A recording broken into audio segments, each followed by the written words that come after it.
ಪ್ರಿಯ ವಿದ್ಯಾರ್ಥಿಗಳೇ, ನಮ್ಮ ಯೂಟ್ಯೂಬ್ ಚಾನಲ್ಗೆ ಸ್ವಾಗತ.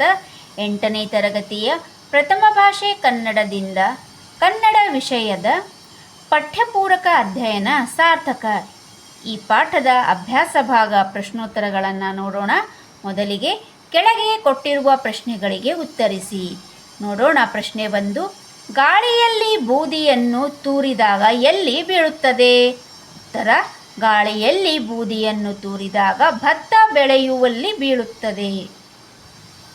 ಉತ್ತರ ಇನ್ನೊಮ್ಮೆ: ಗಾಳಿಯಲ್ಲಿ ಬೂದಿಯನ್ನು ತೂರಿದಾಗ ಭತ್ತ ಬೆಳೆಯುವಲ್ಲಿ ಬೀಳುತ್ತದೆ. ಪ್ರಶ್ನೆ 2. ಬೂದಿಯನ್ನು ಹೊಳೆಯಲ್ಲಿ ಹರಿಯಬಿಟ್ಟಾಗ ಯಾರಿಗೆ ಸಿಗುತ್ತದೆ?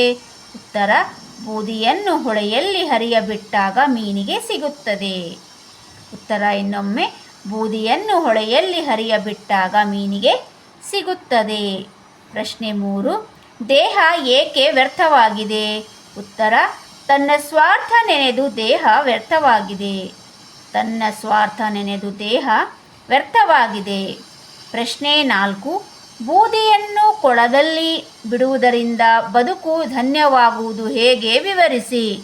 ಉತ್ತರ: ದೇಹದ ಬೂದಿಯನ್ನು ತಾವರೆಯು ಬೆಳೆಯುವ ಕೊಳದಲ್ಲಿ ಬಿಟ್ಟಾಗ ಆ ಬೂದಿ ಕೆಸರನ್ನು ಸೇರಿ ಹೊಸ ತಾವರೆಯು ಅರಳಿದರೆ ಆ ಮೂಲಕ ಹುಟ್ಟು ಸಾವಿನಲ್ಲಿ ಧನ್ಯವಾಗುತ್ತದೆ ಎಂದು ಕವಿ ಹೇಳಿದ್ದಾರೆ. ಈಗ ಪ್ರಶ್ನೆ 5.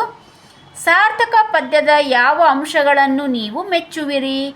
ನೋಡೋಣವೇ ಉತ್ತರವನ್ನು. ಮಾನವನು ಸ್ವಾರ್ಥಿಯಾಗಿದ್ದಾನೆ.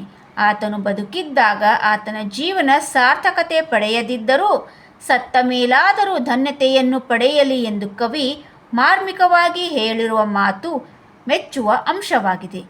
ಸತ್ತ ನಂತರ ದೇಹವನ್ನು ಸುಡಲಾಗುತ್ತದೆ. ಆನಂತರ ಆ ಬೂದಿಯನ್ನು ಭತ್ತ ಬೆಳೆಯುವ ಗದ್ದೆಗೆ, ಮೀನು ವಾಸಿಸುವ ಹೊಳೆಗೆ, ತಾವರೆ ಬೆಳೆಯುವ ಕೊಳಕ್ಕೆ ಹಾಕುವುದರ ಮೂಲಕ ಸತ್ತ ಮೇಲಾದರೂ ಪರೋಪಕಾರಕ್ಕೆ ದೇಹ ಬಳಕೆಯಾಗಲಿ ಎಂದು ಕವಿ ಹೇಳಿರುವ ಮಾತುಗಳು ಮೆಚ್ಚುಗೆಯಾಗುತ್ತವೆ. ಮುಂದಿನ ಪಾಠದೊಂದಿಗೆ ಮತ್ತೆ ಭೇಟಿಯಾಗೋಣ. ಧನ್ಯವಾದಗಳು.